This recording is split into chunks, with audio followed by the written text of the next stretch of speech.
Hello.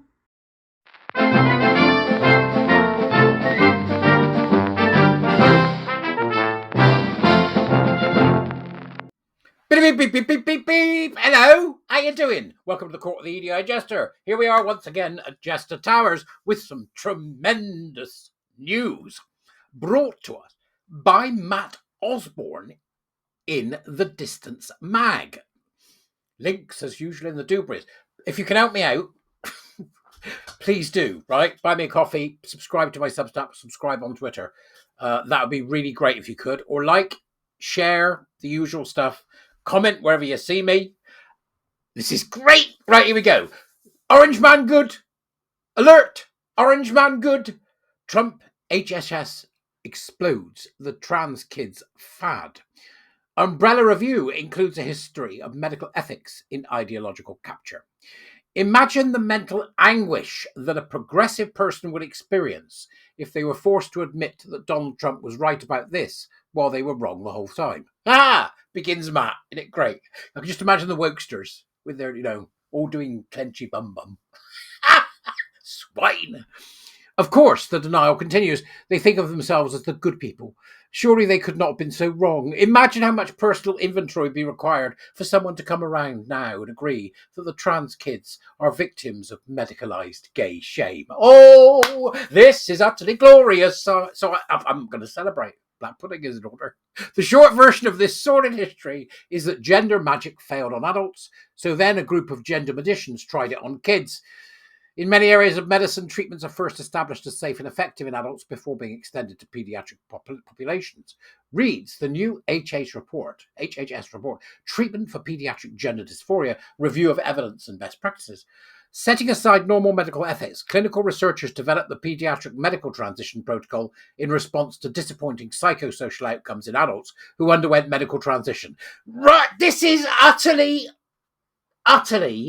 catastrophic for the woke. It's catastrophic. It's that level of catastrophe, right? What they're saying here in plain speaking language is, look, the adults we cut up aren't happy. Let's cut up some children instead. That's what it is. That's what it always was. Gay conversion therapy through trans. Clinicians thought they needed to start earlier to get better cosmetic results. It's utterly, seeing it written down like this is extraordinary, which would improve mental health outcomes. So they started blockading normal puberty in children, who then proceeded to cross-sex hormones and surgeries. When the results of these experiments in political medicine on the bodies of children inevitably disappointed their designers, the woo wizards of pediatric sex lobotomy stopped publication of the results. Their science was always a sham. Outside the minds of the activists who peddled the patent medical fraud of gender identity, the science was never, ever settled. I'd go so far as to say it's not science at all. It's got nothing to do with science. It's an attack on the Western canon. But then I might be a conspiracy loon, as I'm sure many of you will agree. I'm happy. I'll sit here in my looniness. I'm not bothered by you. Imagine that the NAACP had endorsed the US Public Health Service's untreated syphilis study at Tuskegee, an historical episode of failed scientific medical ethics that this report references. That is how badly the civil rights institutions have failed gay and lesbians Americans. Of course, not just Americans, all of us, mate. Here, Matt, I'm right here. Of course, the good progressive people don't want to hear that from Trump, but really they don't want to hear it at all, ever, from anyone. It hurts too much. It is too much truth for them to handle. They will have to hear it, though. Yes, you bunch of woke, lily-livered, EDI, DEI goblins. Orange man good.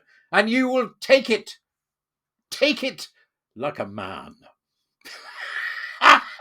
This is glorious. As the review explains, any well-studied TERF could have explained years ago this ethical compromise exists through gender medicine because doctors want insurance reimbursement, while activists demand to be destigmatized. Gender is therefore treated as cancer rather than a mental health condition. A child who professes to have sad feelings about their gender will have those ephemeral feelings pathologized like cancer. Now, puberty blockers are in fact an off-label use of anti-cancer drugs. Likewise, the alphabetical organisations that once defended gay and lesbian people are being fanatically defensive about the new HHS review. So the look of a TQ, hands, knees, and bumps a daisy people are throwing a tantrum in their woke pram. This just gets better and better. This is going to save kids from these utter ghouls that populate this woke EDI nightmare. Yay, I say I. Forward we shall go. They know a robust scientific medical literature, referring again to the LGBTQ, right? Going back decades, has shown the targeted group to be overwhelming gay, lesbian, and bisexual in childhood. All sorts of children have been harmed by the pediatric sex lobotomy craze, but it is the gay and lesbian adults of the next generation who have been harmed the most. That's tough to read, isn't it? That is really tough to read. Anyway, the big orgs knew what they were doing.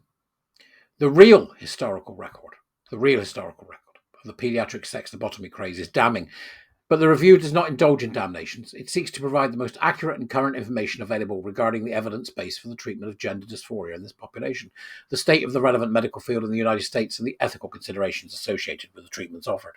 The only problem I've got with this is he keeps talking about gender dysphoria as if it's real. It's not. You know, I can get joyous and gleeful and happy about things like this, which of course I am more than happy to do. But the truth is that what we've seen is the most astonishing harm carried out on people. And then not only the most astonishing harm carried out on people, and particularly children, most astonishing harm done to women, most astonishing harm done to our civilization, to our society, in accepting the utter lunacy of these people, in accepting it. So I can laugh and joke and say that this is good news, which it is, but the truth of the matter is, it's got a very dark underbelly. From fetishism and paraphilia to convincing children that they are something that they are not. And then not only that, celebrating it in classrooms, in shops, in offices, in the civil service, in public sectors, in charities, in every possible way, councils behind it. Eugenics is the comparator, you know. That's the real comparator. But this article and the subsequent report that goes with it is well worth your time. I can't help thinking, like I always say, if my generation had lived and not been decimated by AIDS, would this be happening at all? And I suspect the answer to that may well be, no, it wouldn't. It gives me much to think on, and I hope it does too. I'm happy about this, make no bones about it, but I'm always tinged with sadness. Tinged with the sadness of the damage that has been done to the gay movement that worked so hard to just simply say, let us be.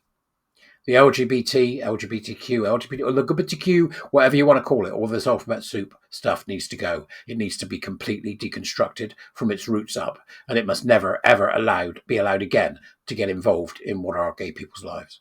That's my thinking. But let's be joyous today, because Orange Man good! Ha! I'll see you later. Bye-bye.